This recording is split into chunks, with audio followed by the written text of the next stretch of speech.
Welcome to your med and ट्यूटिव educational channel. बच्चों, हम लोग बड़ा सेल स्टडी कर रहे हैं और सेल में हम लोग बहुत कुछ स्टडी कर चुके हैं। अब सेल में हमने एक अलग सी स्ट्रैटेजी ली है। सेल को अब यहाँ पर मैं रोक रहा हूँ और आगे अभी कुछ वीडियोज और चलेंगे, एक दो वीडियोज और आएंगे।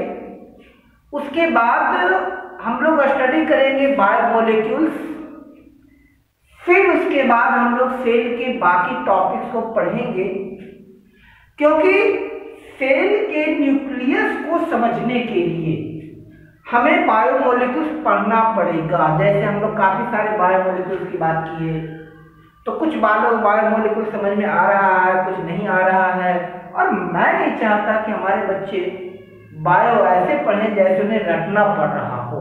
नहीं, इंटरेस्टिंग।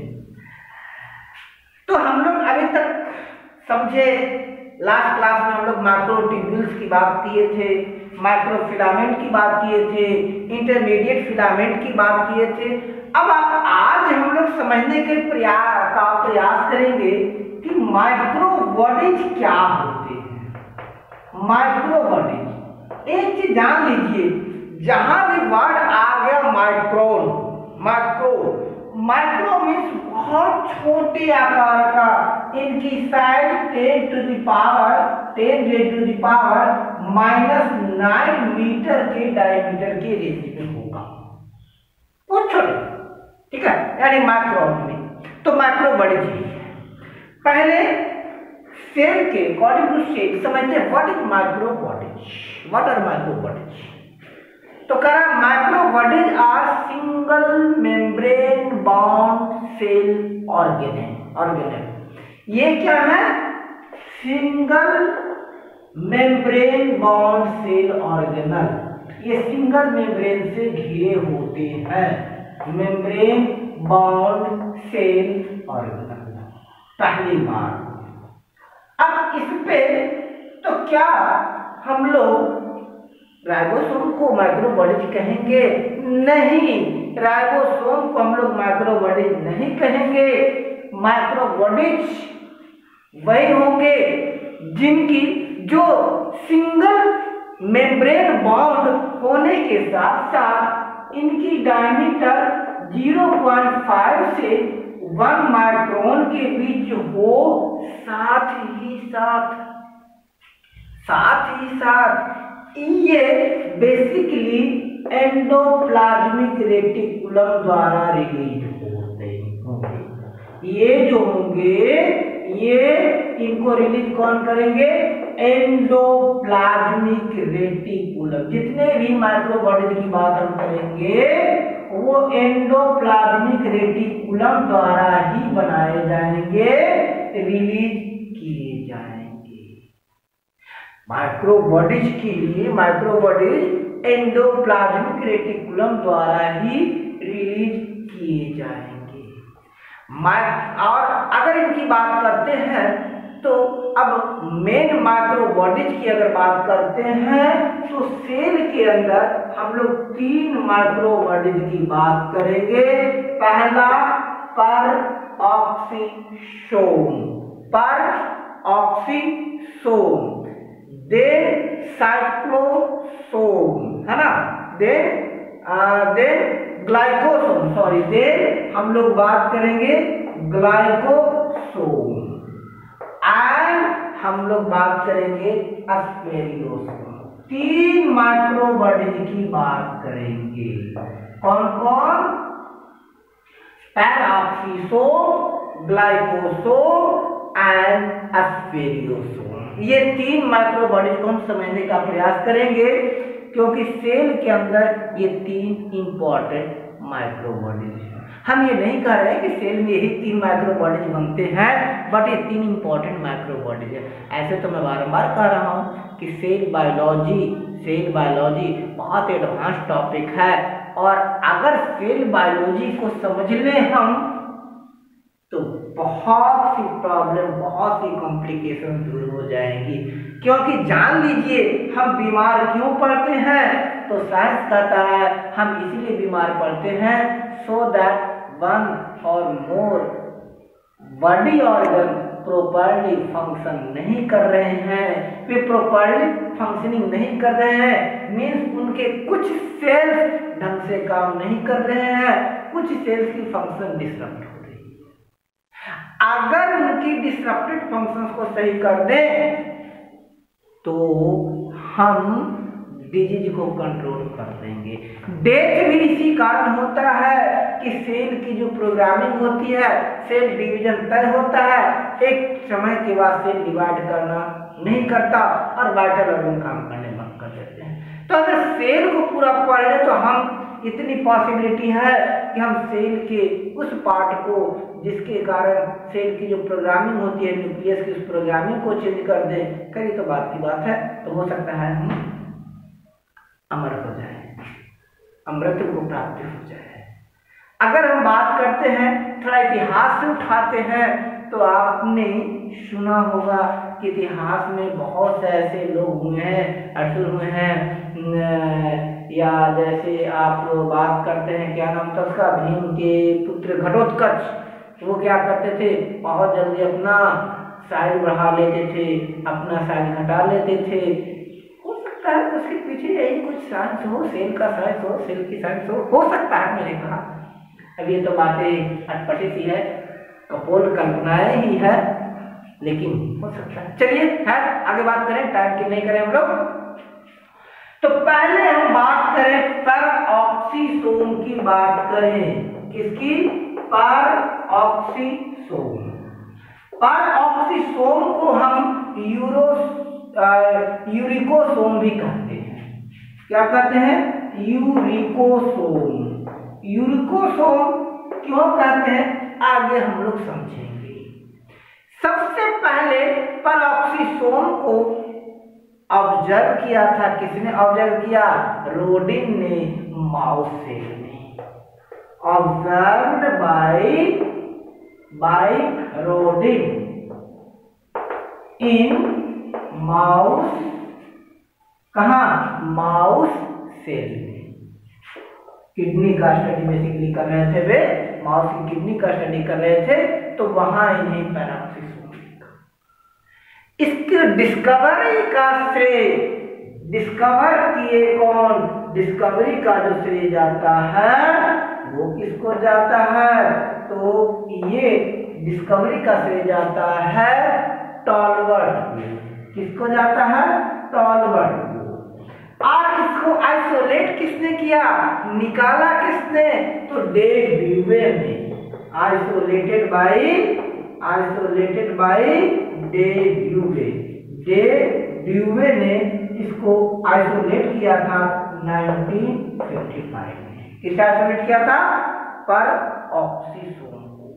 कहा जाता है ये परऑक्सीसोम जो है इट इज कंसर्न्ड विद, इसका संबंध किससे है, तो concerned with hydrogen peroxide metabolism, hydrogen peroxide metabolism.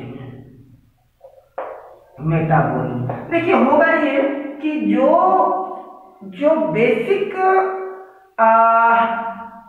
Cellular processes होते हैं, तो सेलुलर प्रोसेसेस के दौरान भी पॉसिबिलिटी है कि कुछ बाय प्रोडक्ट्स बने। अब कुछ बाय प्रोडक्ट्स बनते हैं, वो कहाँ बनते हैं, उन बाय प्रोडक्ट्स की पैकेजिंग होती है, तो उनमें से भी एक बाय प्रोडक्ट आप कह सकते हैं कौन सा, परऑक्सीसोम।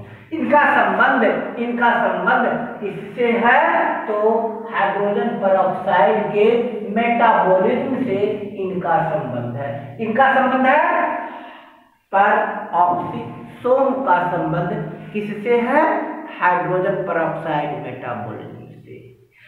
ये जो है परऑक्सीसोम में सबसे ज्यादा क्या पाया जाता है, तो rich in peroxidase and oxidase. इसमें परऑक्सीडेज एंड ऑक्सीडेज एंजाइम काफी ज्यादा पाया जाता है। पैरोक्सीसेम का मेन एंजाइम क्या है, परऑक्सीडेज एंड ऑक्सीडेज।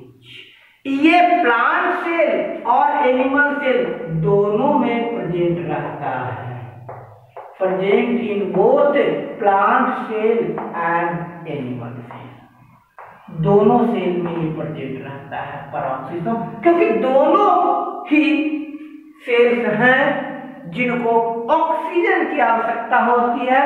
तो जहां ऑक्सीजन और वाटर का आइसोलेशन होगा, जहां वाटर और ऑक्सीजन का लाइसिस होगा, वाटर और ऑक्सीजन जहां टूटेंगे, पॉसिबिलिटी है वहां पर हाइड्रोजन पेरोक्साइड बनेगा बेटा, हाइड्रोजन पेरोक्साइड बनेगा। जहां हाइड्रोजन और ऑक्सीजन टूटेंगे वहां हाइड्रोजन पेरोक्साइड बनेगा।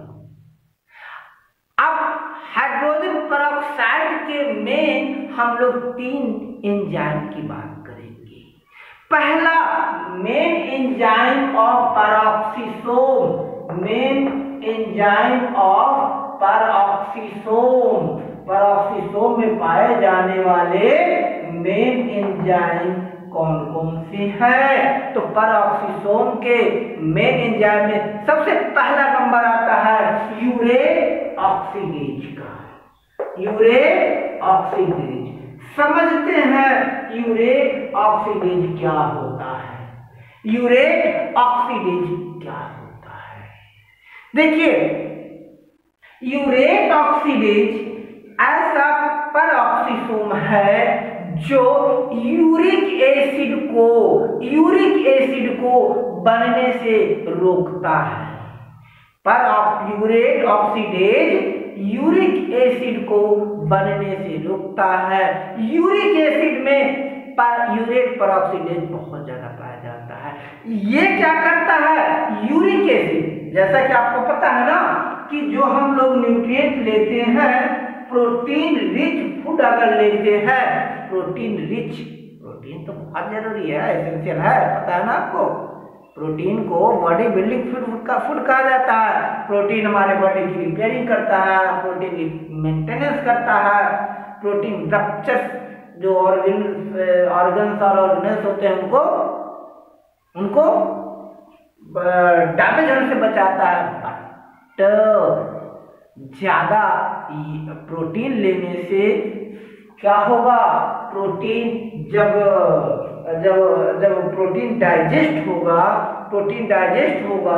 तो एक बाय प्रोडक्ट बनाएगा, वो बनाएगा यूरिक एसिड और यूरिया। आपको पता है यूरिक एसिड और यूरिया, तो ये यूरिक एसिड को तोड़ने का काम करेगा। हमारे बॉडी में यूरिक एसिड के लेवल को कम करने का जो काम करेगा वो करेगा यूरेट ऑक्सीडेज। ये क्या करेगा? यूरिक एसिड को ऑक्सीडाइज करेगा, यूरिक एसिड को ऑक्सीडाइज कर देगा।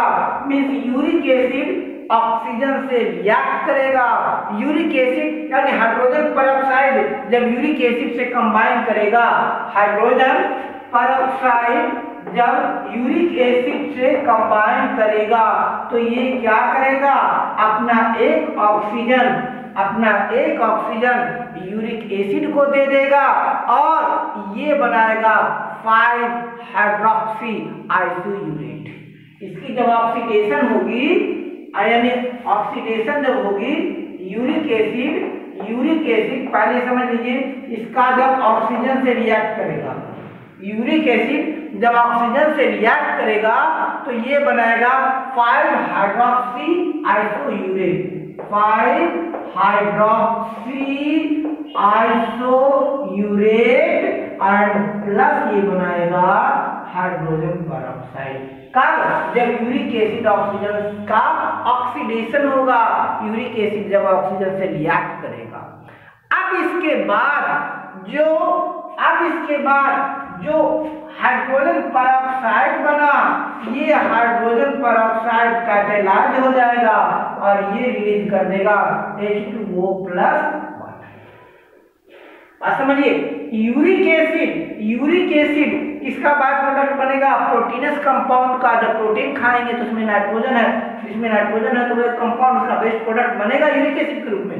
हमारे बॉडी से नाइट्रोजन ऐसे ही रिमूव होगा, जो उतना नाइट्रोजन है वो यूरिक एसिड के फॉर्म में कन्वर्ट हो जाएगा या फिर यूरिया बनाएगा।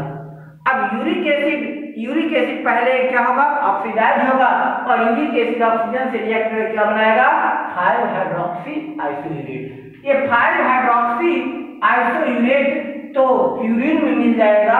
अब ये हाइड्रोजन पेरोक्साइड को रिलीज कर देगा, अगेन हाइड्रोजन पेरोक्साइड कैटालाइज हो जाएगा, टूट जाएगा, और ये टूटकर वाटर और ऑक्सीजन में कन्वर्ट। तो इसमें एक पहला इंपॉर्टेंट एंजाइम जो था वो क्या है, क्यूरेट ऑक्सीडेज, जो हमारे बॉडी से यूरिया को, नाइट्रोजनस वेस्ट को रिमूव करने में काम करता है।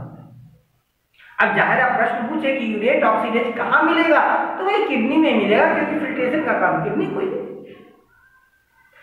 दूसरा एमिनो ऑक्सीडेज, पहला हो गया यूरिक ऑक्सीडेज, दूसरा है एमिनो ऑक्सीडेज। एमिनो ऑक्सीडेज ये प्रोटीन के अमीनो एसिड को ऑक्सीडाइज करेगा, ये और ये ऑक्सीडाइज करेगा, ठीक है।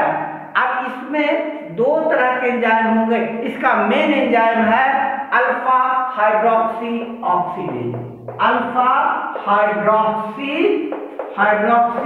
ऑक्सीडेज ये मेनली क्या करेगा, हमारे जो एमिनो एसिड बनेंगे, एमिनो अम्ल बनेंगे, प्रोटीन जब टूटेगा, प्रोटीन जब डाइजेस्ट होगा तो एमिनो एसिड बनेगा, उस एमिनो एसिड को रिमूव कौन करेगा, एमिनो ऑक्सीडेज, जो अल्फा हाइड्रोक्सी ऑक्सीडेज में से कन्वर्ट करेगा। अब इसके बाद आएगा ग्लाइकोलेट ऑक्सीडेज। थर्ड क्या बना, ग्लाइकोलेट ऑक्सीडेज। थर्ड एंजाइम है इसका ग्लाइकोलेट ऑक्सीडेज। ग्लाइकोलेट ऑक्सीडेज, ठीक है। पहला uric oxidase, amino oxidase, glycolate oxidase, ये फोटो रेस्पिरेशन का मेन एंजाइम है। पैरोक्सिसोम में पाया जाने वाला main photo respiratory organ enzyme है। ये फोटो रेस्पिरेशन में काम करता है। अब भाई फोटो रेस्पिरेशन क्या होता है, तो C3 प्लांट में कभी कभी ऐसा होता है कि जो कार्बन डाइऑक्साइड पाथवे चलता है ना क्रेब्स साइकिल में, तो कभी कभी होता ये है कि इसमें RUBP रूबिस्को एंजाइम जो है, 5 रिबुलोस जो एंजाइम है, तो रूबिस्को एंजाइम फोटो रेस्पिरेशन की प्रोसेस कर देता है। फोटोसिंथेसिस के बजाय फोटो रेस्पिरेशन की प्रोसेस कर देता है। रूबिस्को एंजाइम ड्यूअल प्रोसेस, ये कभी कभी फोटो रेस्पिरेशन शुरू कर देता है। और फोटो रेस्पिरेशन कहाँ से होता है, तो फोटो रेस्पिरेशन में क्या होता है, ऑक्सीजन पहले क्लोरोप्लास्ट में आता है, ऑक्सीजन में क्लोरोप्लास्ट में ऑक्सीजन आ जाता है, कार्बन डाइऑक्साइड की जगह पर ऑक्सीजन आ गया, तो वो ऑक्सीजन क्लोरोप्लास्ट से जाएगा पैरोक्सिसोम में, और पैरोक्सिसोम से जाएगा माइटोकॉन्ड्रिया में, और माइटोकॉन्ड्रिया जो ऑक्सीजन पाथवे बनता है प्लांट में। फोटो रेस्पिरेशन के दौरान ऑक्सीजन जाएगा सबसे पहले कहाँ, क्लोरोप्लास्ट में। ऐसे आपको पता है ना, क्लोरोप्लास्ट में कार्बन डाइऑक्साइड जाता है और वाटर जाता है, लेकिन कभी कभी क्या होगा, क्लोरोप्लास्ट में ये इंटर कर गया, जब जो ऑक्सीजन क्लोरोप्लास्ट में इंटर कर जाएगा वो पैरोक्सिसोम में चला जाएगा, प्लांट उसको पैरोक्सिसोम में भेज देगा, और पैरोक्सिसोम से ये चला जाएगा माइटोकॉन्ड्रिया में। चूंकि इसमें ऑक्सीजन का यूज हो रहा है, इसलिए फोटोसिंथेसिस ना होकर के ये रेस्पिरेशन, इसे हम कहते हैं फोटो रेस्पिरेशन। तो फोटो रेस्पिरेशन का मेन एंजाइम कौन सा है, ग्लाइकोलेट ऑक्सीडेज। कौन सा, ग्लाइकोलेट ऑक्सीडेज। ये क्या करेगा, ग्लाइकोलिक एसिड को ग्लाइकोक्सिलिक एसिड में कन्वर्ट कर देगा। ग्लाइकोलेट ऑक्सीडेज क्या कर देगा, ग्लाइकोलिक एसिड को ग्लाइकोलिक एसिड को ग्लाइकॉक्सी, इसको ग्लाइकॉक्सिलिक एसिड में कन्वर्ट कर देगा, ग्लाइकॉक्सिलिक एसिड में कन्वर्ट कर देगा और उसके बाद एक ग्लाइकॉक्सिलिक एसिड से रिलीज हो जाएगा। ये देखने को मिलेगा किसमें? C3 प्लांट में। इसमें देखने को मिलेगा C3 प्लांट में। अब देखते हैं, अब समझने का प्रयास करते हैं कि क्या पैरऑक्सीसोम से रिलेटेड हमारे बॉडी में कोई डिजीज भी है, पैरऑक्सीसोम की कॉम्प्लिकेशन से संबंधित। पैरऑक्सीसोम हमारे बॉडी के अंदर कौन कौन से डिजीज के लिए रिस्पॉन्सिबल होता है? तो डिजीजेस कॉज्ड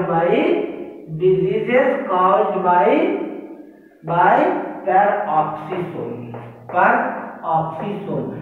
अब पैरऑक्सीसोम के कारण भी कुछ डिजीजेज होती है, खासकर इसमें मेनली जेनेटिक डिसऑर्डर होता है।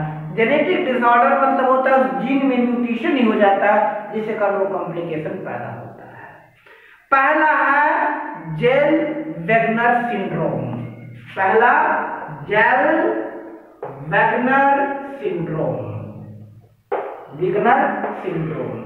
Zellweger syndrome. ये कहाँ डिसऑर्डर होता है? इस डिसऑर्डर में ब्रेन, किडनी, लीवर बहुत ज्यादा अफेक्टेड होता है। It is genetic disorder, genetic disorder है ये डिसऑर्डर इन विच इसमें क्या क्या अफेक्टेड होता है? ब्रेन, देन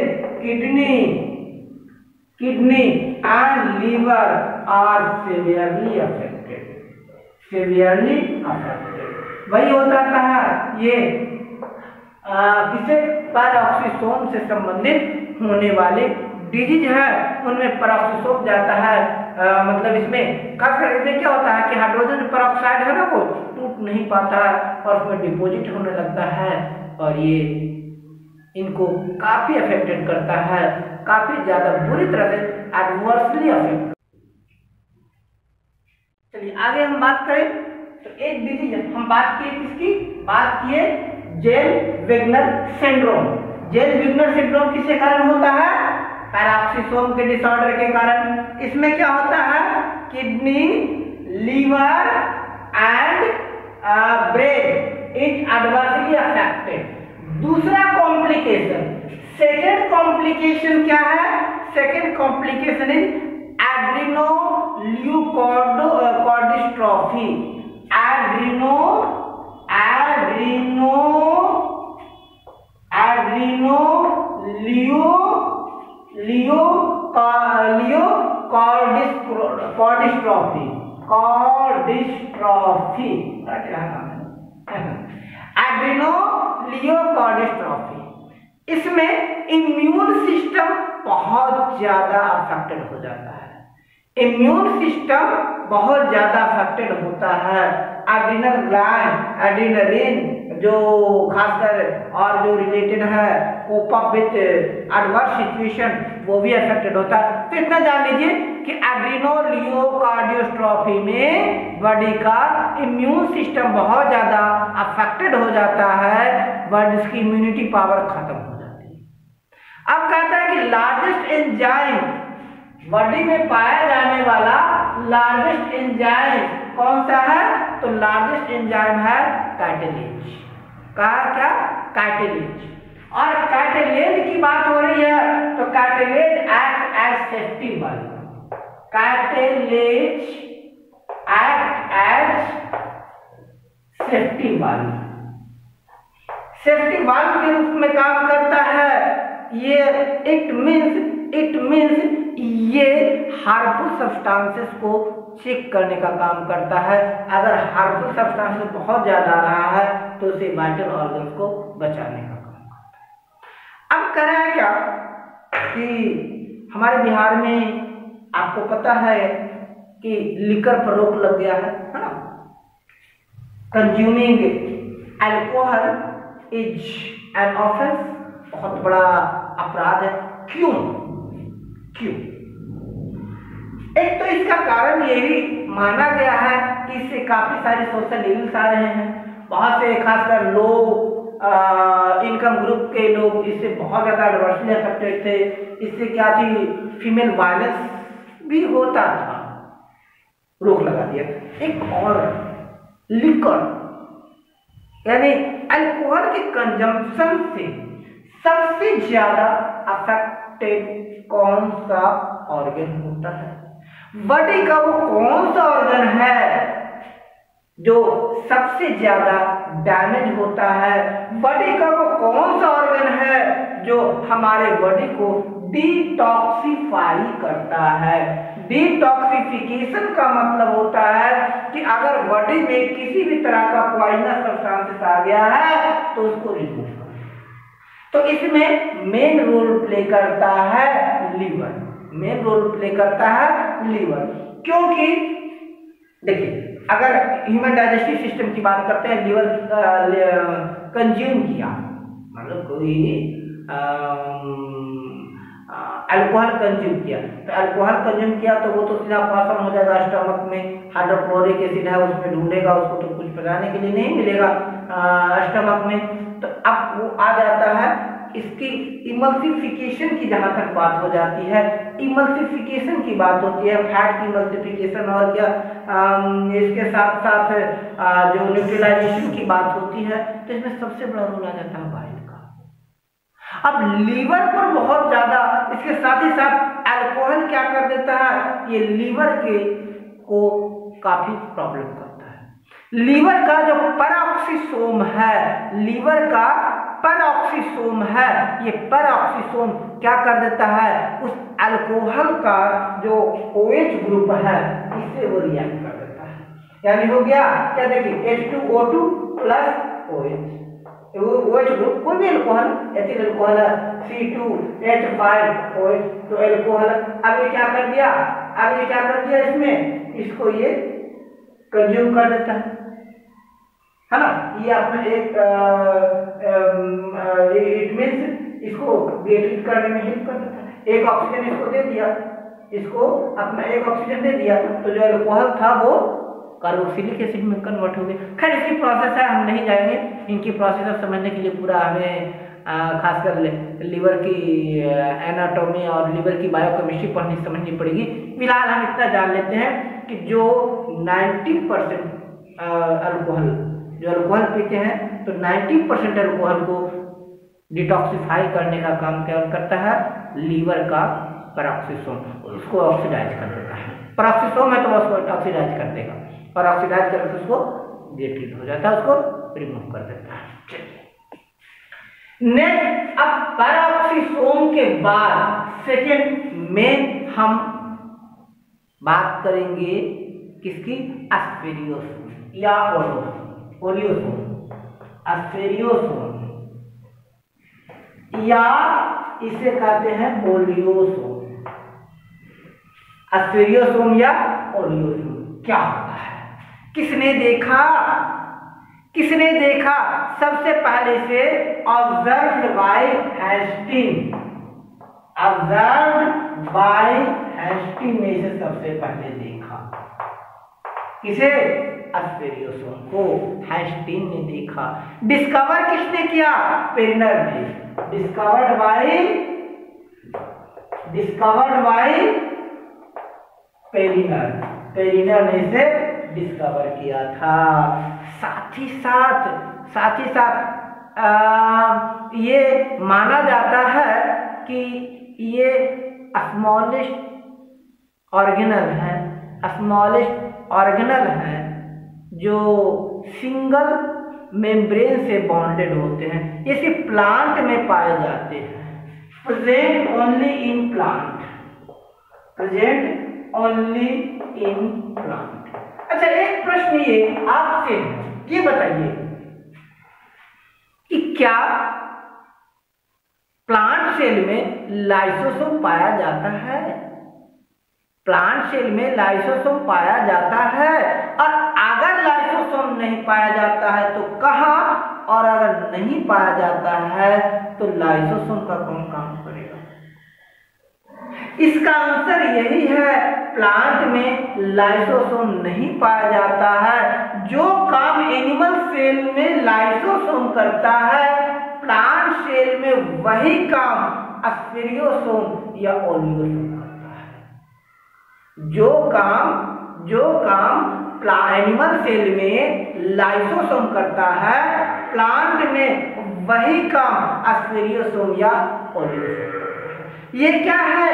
तो it is stereosome is single membrane bound